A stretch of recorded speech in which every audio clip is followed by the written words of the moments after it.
It's a dark time for the Bundesliga. As recently as 2017, Germany was ranked second in UEFA's country coefficient. But despite producing a Champions League winning Bayern outfit since then, they've slipped down to fourth. This season, 3 of the 4 German sides exited the UCL at the group stage, and Borussia Dortmund were subsequently knocked out of the Europa League by Rangers. A huge decline for a side which has historically punched above its weight in continental competition. On a player level, the division's reputation is at an all-time low. Previously, the BuLi was seen as perhaps the best place to source new stars, producing footballers who were both technically and athletically gifted, with more experience at a young age than the prospects emerging from Spain or Italy. But in recent years, imports from the Bundesliga seem to be more miss than hit, with big money acquisitions like Pulisic, Werner, Havertz and Keita failing to catch fire in the Prem. While prospects who look like world beaters in Germany, Havertz and Sancho for example, have shown flashes of brilliance but are yet to dominate the division. That's prompted talk of a Bundesliga tax. The drop in output attackers suffer when moving between the German and English top flights. But how real is it? Do all players experience it? And should we take the Bundesliga numbers with a pinch of salt? Or is it a myth made up by football Twitter?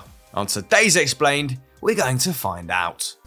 Critics of the Bundesliga don't exactly have to look far for examples to back up their claims. Since 2016, 10 players have arrived from Germany for more than £40 million, and so far, players like Timo Werner, Kai Havertz, Jadon Sancho, Christian Pulisic, Naby, Keita and Joelinton are yet to justify their enormous price tags, while Sebastian Haller has already been and gone at a £25 million loss. Of course, there's some club bias in these arguments. It's always fun to attack Manchester United and Chelsea, but more thorough analysis also goes some way to back them up. Football writer and analyst Grace Robertson looked at some of these moves and noted that in almost all cases, there was a notable drop-off in expected goals and assists when a Bundesliga forward arrived in England. Studies from analysts Michael Cayley and Tony Elhaber agree with that finding. Using a broad measure of player output, including attacking and defensive actions, Elhaber's data suggests that Bundesliga players do see a bigger drop-off in production on coming to the Prem than transfers from Spain,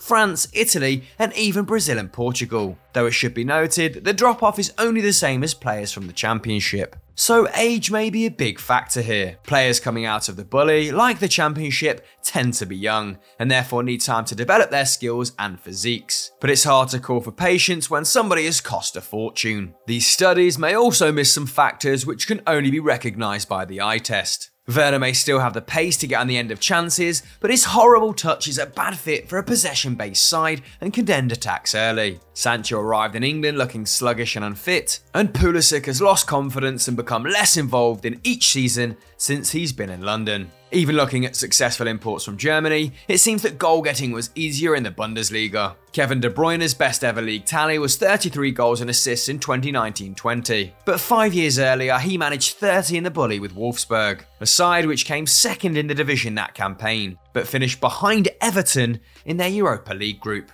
Roberto Firmino has appeared in one of the world's most formidable attacks at Liverpool, but has only once racked up over 20 goal involvements in the Prem, after managing 27 as a 21-year-old at Hoffenheim, a team which finished 9th. Even Aubameyang topped out at 22 goals with Arsenal, having bagged 25 and 31 in consecutive years at Dortmund, despite the shorter German season. So maybe that's it. The Bundesliga tax is real. No one should buy from Germany, and every pitch in the country should be converted into the wheat field suitable for the farmers who appear on them. Or maybe there's something else to consider. So, a case can be made that Bundesliga imports struggle in the Prem, at least initially, but it's worth noting that the evidence is not especially strong or tested over a long period.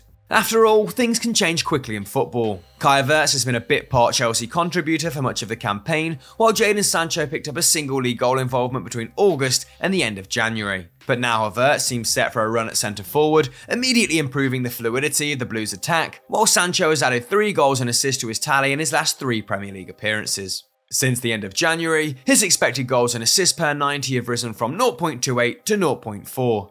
Yes, a hefty step down from 0.6 at Dortmund last year, but still 4th among United players with more than 1,000 minutes and heading the right way. It wouldn't be a shock to see him reach his former level next season. The Bundesliga critics are also perhaps making a category mistake, mixing up style effects with absolute quality. Despite what football pundits seem to think, the Premier League is not the fastest league in the world. By every measure, the Bundesliga is faster, with an overall style of play which focuses on quick transitions. The numbers are close, but on average, Premier League games see around 10 pressing events fewer than in German matches, and marginally fewer tackles and interceptions, while the presses themselves come in different zones. In England, 9 out of the 20 teams close opponents down over 35 times in the final third each game. In the Bundesliga, it's 12 out of 18. And when the ball is won, teams across the two countries build attacks differently too, advancing much faster in the Bundesliga. According to the Analyst website, the most direct side in the Prem, Aston Villa, travel upfield at around 1.8 metres per second, but that would rank just 6th fastest in Germany, while the least direct German side, Dortmund, would be 13th in the Premier League, with top sides like Spurs, Arsenal, Manchester City all far slower. You can also see that the tendency towards intricate attacks varies between the two divisions.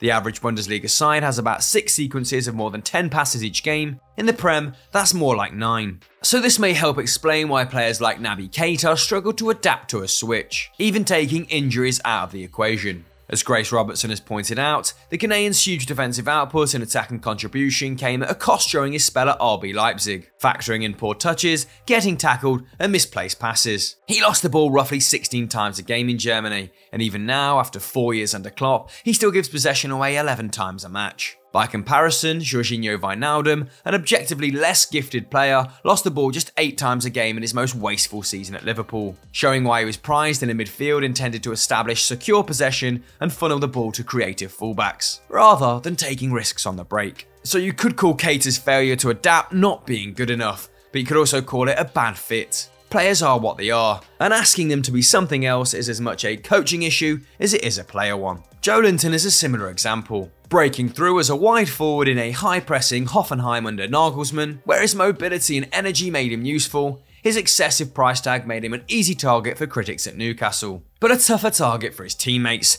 as he struggled to function as Steve Bruce's back-to-goal striker, a role that would have stifled stars like Firmino, Aubameyang, or even Jamie Vardy. Since moving into midfield, the Brazilian's ball carrying and work rate can shine, and suddenly he looks useful. Timo Werner's story might also be one of fit rather than talent. Most importantly, there's no rigour to the anti-Bundesliga claims. It's easy to say that so-called Premier League flops like Serge Gnabry and Seb Aller blew away weak opposition in Germany. That doesn't account for their success in Europe. And when it comes to failed exports from England, we don't hear anyone call the Prem a Farmers League, not even after Eden Hazard's abysmal failure at Real Madrid, or Emmanuel Dennis's 9 Premier League goals this campaign, despite the Nigerian hitting 0 in 18 appearances in the Bundesliga and the Belgian top flight last term. It seems that players coming out of the Bundesliga are likely to see a drop in their output on moving to the Premier League, and for that reason, perhaps teams buying hot prospects from the division should be less willing to fork out big prices, especially if they can't afford to wait for those signings to develop. But the evidence that the BuLi is weak and not worth respect simply doesn't stand up to scrutiny. Stars like De Bruyne and Son cut their teeth in German football, and while they may be going through long adaptation periods due to their relative inexperience, we'd back Kai Havertz and Jadon Sancho to establish themselves as difference makers in England before too long. Injuries have hampered Christian Pulisic and Naby Keita, but both have strong statistical output when they have appeared. And while Joelinton took 2 years and a position change to find his feet on Tyneside, Wout Weghorst is already looking like a steal for Burnley, demonstrating the importance of recruiting with a defined role in mind. Ultimately, football is about rivalry, and fans of a league, like fans of a club, will take any opportunity to proclaim their favourite superiority. Perhaps it's best to accept instead that differences between the divisions are less about quality than about taste, and rather than attacking the Bundesliga for what it isn't, celebrate it for what it is. So team, that was our Explained on Does the Bundesliga Tax Exist? We'd love to know your thoughts in the comments below. Make sure you subscribe to Eurofootball Daily with notifications on so you never miss another Explained, and we'll catch you next time.